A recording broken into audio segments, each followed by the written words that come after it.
हाय friends, मैं हूं Manav. Welcome to Movie Shoovie. करते हैं आपस में पॉजिटिव से नमस्कार। ये मैं क्या सुन रहा हूँ भाई साहब, हाउसफुल 5 जो है वो डिले हो गई है। वो 6 जून को नहीं रिलीज होने वाली है। और वो सबसे बड़ा जो रीजन है वो डेथ ऑन द नाइल, जिसके बारे में अफवाह थी कि भाई इस मूवी की वजह से ये मूवी जो है कॉपीराइट के अंदर चली गई है। क्या ये सही रीजन है कि नहीं है? क्या ये movie death on the Nile because एक मर्डर मिस्ट्री है जो कि सीरियस टोन के अंदर है और एक क्रूज के ऊपर है, इसका मतलब है कुछ भी क्रूज पे बनेगा तो फिर मुश्किलात का सामना आपको करना पड़ सकता है। इससे पहले तो जोया अख्तर ने भी क्रूज पे बनाई थी, क्या उसकी कहानी भी बिल्कुल सेम थी क्या? या फिर दो जहाज जब उड़ते हैं तो चाहे वो स्काई फोर्स हो, चाहे एयरलिफ्ट हो, या फिर ऋतिक रोशन की पिक्चर हो, कुछ भी आ जाए हवा में उड़ने वाला तो सब कुछ सेम ही हो जाएगा? ऐसा तो नहीं हो सकता ना। तो सिमिलरली जितनी भी अफवाह आ रही है कि पहली बात तो हाउसफुल 5 जो है वो डिले हो गई है, वो डिले नहीं हुई है। रियल रीजन पे अभी आते हैं। दूसरी बात ये है कि इसका जो ट्रेलर है, अगर ऐसा ही हुआ होता, स्ट्राइक आई होती कंटेंट के बेसिस पे, तो फिर वो इंस्टाग्राम से नहीं हटता या फिर ट्विटर वगैरह से नहीं हटता। दूसरी तरीके की जो चीज़ है यहाँ पर ये है कि जो इसके गाना रिलीज हुआ है वो बिल्कुल लाल परी, वो बिल्कुल अभी तक लगा हुआ है यूट्यूब के ऊपर, तो उसके ऊपर भी कोई स्ट्राइक नहीं आया। तो फिर स्ट्राइक आया क्यों है? मो फ्यूजन नाम की एक कंपनी है जो म्यूजिक बनाती है और ट्यून्स बनाती है, बैकग्राउंड म्यूजिक भी देती है।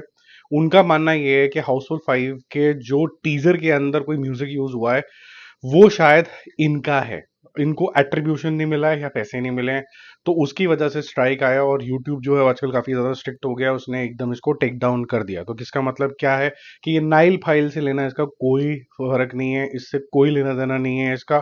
ये पिक्चर 6 जून को ही रिलीज होगी। होपफुली इंडिया के जो हालात हैं या पाकिस्तान के अंदर भी जो हालात हैं वो नॉर्मल पब्लिक के लिए बिल्कुल ही शांति भरे हो जाएंगे, और शांति भरी के बीच में लोग वापस अपने बच्चों को बाहर लेके जाएंगे, जहां पर वो एंटरटेनमेंट की बात करेंगे, हंसेंगे, खेलेंगे, जैसे कि एक पीसफुल नेशन होता है। तो हाउसफुल 5 6 जून को ही आ रही है। अनलेस एंड अनटिल ये जो हालात हैं और एस्केलेट होते हैं, जो मुझे लगता नहीं कि होंगे, अब वो धीरे धीरे स्लो डाउन होते चले जाएंगे। यही न्यूज एनालिसिस और ये सब चीजें बताया जा रहा है। तो इसको सॉल्व फटाफट से मेकर्स कर लेंगे। इसका टीजर जो है वो दोबारा से डल जाएगा। इसका ट्रेलर भी जल्दी ही आने वाला है, तो कोई टेंशन की बात नहीं है। जिनको भी लग रहा है कि खतरे की घंटी हो चुकी है, क्योंकि इससे पहले कमल हसन साहब ने एक बोला कि जी मैं भी अपना टीजर ट्रेलर म्यूजिक रादर नहीं अनाउंस करूंगा, जो उनकी ठग लाइफ आ रही है।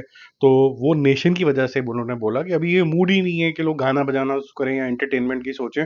इस वजह से सेम रीजन था सितारे जमीन का भी आगे करने का। उन्होंने भी, आमिर खान ने भी बोला था कि अभी फिलहाल इस स्पिरिट में नहीं है नेशन, इस वजह से हम आगे जा रहे हैं। और ऐसे ही बहुत सारे टीजर ट्रेलर और भी आने थे जो आगे पुश ऑन हो गए हैं। वो ठीक बात है, अभी ये सेंटिमेंट्स के अंदर ही नहीं है। बहुत से गधे रोड़े भड़ोड़े भी हैं जो सिर्फ बॉलीवुड का नाम लेके सिर्फ ऐसा दिखाना चाहते हैं कि शायद बॉलीवुड पाकिस्तान के साथ ही है। अभी भी ऐसा कुछ भी नहीं है। अगर आप देखोगे तो चाहे वो मुस्लिम हो, चाहे वो हिंदू समाज का हीरो, सबने अपना अपना कहीं ना कहीं जो साथ है, चाहे वो आमिर खान हो, सबने अपना अपना साथ दिखाया है। मैंने आमिर खान का पोस्ट देखा है, मैंने सलमान खान का पोस्ट देखा है जो आर्मी के साथ वो खड़े हुए हैं। मैंने अभी तक शाहरुख खान का नहीं देखा।